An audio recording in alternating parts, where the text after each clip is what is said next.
salah satu peliharaan yang dijadikan Mustika Pusaka Kukila. Nah, apa maksudnya? Nah, artinya adalah bahwa burung perkutut dijadikan mustika. Mustika itu dapat diartikan sebagai senjata atau pegangan, dan karenanya orang-orang terdahulu mengumpulkan orang-orang di warung, mengumpulkan di tempat kerja, misalnya di sawah atau di ladang atau sedang duduk-duduk ya di mana itu, ketika bersama-sama mereka ada salah satu yang menjadi narasumber, berbicara, bercerita, menguraikan kisah-kisah. Dan salah satunya adalah kisah tentang Katurangan burung perkutut. Assalamualaikum warahmatullahi wabarakatuh. Salam rahayu sagung dumadi, salam lembut selembutnya kelembutan. Parantoro dimanapun Anda berada, berjumpa kembali bersama kami Cah Bejo YouTube channel, saluran pemerhati sejarah, budaya, dan adat istiadat Nusantara. Pada kesempatan kali ini kami menjumpai Anda di pagi hari yang cerah. Alhamdulillah semalam diguyur hujan, hari ini langit biru. Semoga hari ini Anda dan kami juga mendapatkan kebaikan, keberkahan, dan selalu dalam perlindungan Allah Subhanahu wa Ta'ala. Sebelum kita berbincang lebih jauh, mari kita minum sejenak agar lebih semangat dan hangat. Alhamdulillah. Burung perkutut, Parantoro, sebagai salah satu burung anggungan, kegemaran semua generasi, semua kalangan, dan semua strata sosial. Menilik ke belakang sejarah burung perkutut yang teramat panjang, ada sebuah catatan, yaitu bahwa burung perkutut adalah salah satu peliharaan yang dijadikan Mustika Pusaka Kukila. Nah, apa maksudnya? Artinya adalah bahwa burung perkutut dijadikan mustika. Mustika itu dapat diartikan sebagai senjata atau pegangan, dan pusaka. Pusaka juga identik dengan pegangan dan senjata. Oleh karenanya keberadaan burung perkutut sangat-sangat spesial di hati orang terdahulu, khusus lagi bagi orang-orang di tanah Jawa. Orang-orang yang menyukai tentang budaya, adat istiadat, dan tradisi cenderung lebih memilih burung perkutut untuk dijadikan burung peliharaan. Hal ini bukan hal yang aneh, karena memang dalam 5 wasta, kami ingatkan lagi, 5 wasta lelaki Jawa sejati, disematkan salah satunya di situ tercatat ada nama Kukila atau burung peliharaan, dan burung peliharaan yang dimaksud adalah burung perkutut. Secara lebih jauh, Parantoro, kita akan berdiskusi tentang apa saja yang menjadi alasan-alasan orang-orang terdahulu, dan mengapa juga saat ini kita disarankan atau ya lebih disarankan untuk memelihara burung perkutut itu bukan sesuatu yang tanpa alasan. Karena memang pada zamannya dahulu, pada masa dahulu, burung perkutut dijadikan salah satu pegangan bagi seorang laki-laki Jawa sebagai kukila. Kukila di sini diartikan sebagai kegemaran yang merupakan kegemaran bersifat hiburan, tapi juga bersifat pembelajaran, dan juga bersifat sebagai ilmu pengetahuan. Maksudnya adalah ketika orang-orang terdahulu yang hidup di zaman yang belum modern seperti sekarang ini, terkadang membutuhkan hal-hal yang bersifat di luar kemampuan manusia. Kalau sekarang mungkin ada teknologi, kita dapat dengan mudah menyampaikan informasi-informasi, menyampaikan berita-berita melalui media-media yang mudah diterima oleh masyarakat, mudah diterima oleh orang lain. Namun pada masa dahulu itu teknologi belum berkembang sepesat seperti sekarang ini. Oleh karenanya media menggunakan salah satu makhluk hidup di sini, yaitu sangat baik digunakan, dan dirasa itu efektivitasnya tersampaikan informasi itu dapat dengan mudah tersampaikan. Nah, ketika ingin menyampaikan sebuah pemahaman tentang informasi hal-hal tertentu, kalau di zaman sekarang orang akan dengan mudah menerima karena tingkat pendidikan, tingkat pemahaman, skill, penguasaan teknologi itu hampir berkembang sangat pesat. Berbeda dengan orang terdahulu di mana teknologi sangat minim, masih tradisional, belum modern seperti sekarang ini. Melihat hal itu, maka para leluhur mengambil inisiatif untuk menggunakan media yang bersifat terkadang non logis atau tidak realistis. Misalnya saja melalui cerita-cerita atau kisah-kisah mitologi-mitologi, sage, epos dan sebagainya.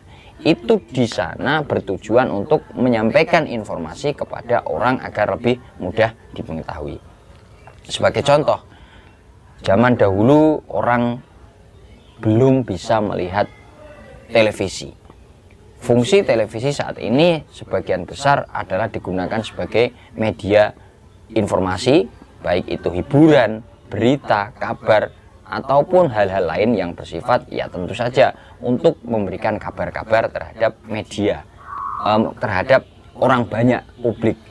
Sedangkan zaman dahulu kan belum ada teknologi seperti itu, sehingga orang-orang ya mendapatkan berita itu dikumpulkan di tempat alun-alun misalnya, kemudian melalui selebaran-selebaran di pelepah-pelepah kelapa misalnya, atau di pelepah-pelepah pohon-pohon seperti itu kan zaman dahulu ya. Oleh karenanya salah satunya dimasukkanlah di situ kisah-kisah atau cerita-cerita agar mudah dipahami dan dimengerti oleh masyarakat. Melalui apa? Ya melalui media catatan cerita. Salah satunya dimasukkanlah di situ unsur tradisional, yaitu mengenai kukilo burung perkutut. Tujuannya sebenarnya adalah ingin memberikan nasihat-nasihat, informasi-informasi tentang kehidupan, karena memang burung perkutut pada masa itu diidentikan dengan kehidupan manusia sehari-hari. Penamaan-penamaannya, kisah-kisah di balik itu semua itu juga sesuai dengan yang ada realita dalam kehidupan masyarakat.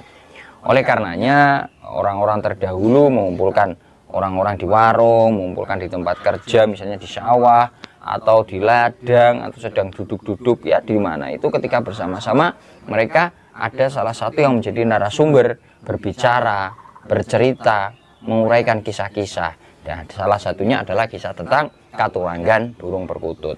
Hal itu dinilai lebih efektif karena pada masa itu manusia mendapatkan hiburan dari misalnya nonton sebuah pertunjukan, entah itu ketoprak, wayang, ludruk, atau penampilan tari-tarian. Itu manusia masih sangat cinta dan senang mudah menerima nasihat-nasihat dari pitutur-pitutur atau kata-kata kisah-kisah yang disajikan. Nah, salah satunya yaitu ketika orang ada yang bercerita, itu dimasukkanlah di situ catatan kisah Katuranggan, kisah-kisah kehidupan yang ada kaitannya dengan manusia sehari-hari, kehidupan manusia, dan itu disesuaikan. Si pencerita, si pembuat kitab catatan itu sudah berpikir melalui ya mungkin kontemplasi, entah itu bersemedi dan sebagainya, mencari agar apa yang ia tulis, apa yang ia kisahkan dan ia ceritakan itu bisa membuat manusia itu mendapatkan informasi dan tersadar untuk melakukan kebaikan, untuk melakukan hal-hal positif, kerukunan, ya tentunya norma-norma susila dan kesopanan, bahkan norma adat yang ada di lingkungan masyarakat tersebut.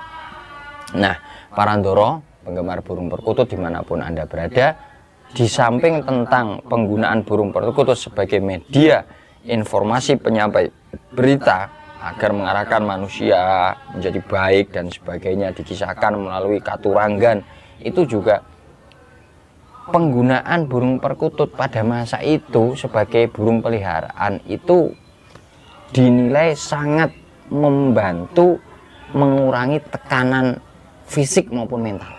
Nah, ketika mereka baru bekerja dari sawah, atau mereka baru bekerja dari ladang, baru berdagang di pasar, atau baru mencari ikan di laut ya, kalau nelayan, itu mereka butuh suasana-suasana yang menghibur.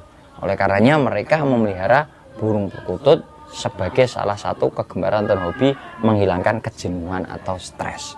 Sambil minum kopi, minum teh, makan cemilan tradisional, mereka bisa duduk sambil menikmati anggungan burung perkutut atau keindahan tingkah pola burung perkutut. Di samping itu juga Parandoro, fungsi burung perkutut kalau kita sesuaikan pada zaman sekarang terkadang adalah kita sebagai pribadi yang sehari-hari itu berjibaku dan bergelut dengan kepenatan, seolah-olah terkadang muncul perasaan atau suasana yang tertekan, muncul suasana gundah, kegalauan. Nah, di sini bukannya kita terus meminta solusi terhadap burung perkutut, itu bukan. Namun salah satu yang diajarkan oleh para leluhur tentang upaya memelihara burung perkutut itu adalah sebagai cara untuk kita mempelajari fakta-fakta yang ada di balik masa lampau tentang kisah-kisah mengenai katuranggan burung perkutut itu harus seperti apa, dan kita belajar dari sana dalam upaya atau cara kita untuk melembutkan hati, karena setelah hati yang lembut kita mampu dapat menerima apapun, permasalahan apapun itu dengan suasana yang tenang dan tentram, sehingga hati tidak kemprungsung, istilahnya kalau orang Jawa mengatakan seperti itu. Nah, Parandoro dimanapun Anda berada, demikian ulasan kami di pagi hari ini. Semoga ada manfaatnya. Apabila ada penyampaian yang kurang berkenan, sekali lagi kami mohon maaf. Kolom diskusi kami buka selebar-lebarnya, kolom komentar kami buka juga selebar-lebarnya. Semoga diskusi kita dapat lebih jauh dan lebih bermakna di lain kesempatan.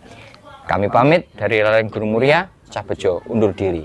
Salam Rahayu, Sagung Dumadi, salam lembut, selembutnya kelembutan. Assalamualaikum warahmatullahi wabarakatuh.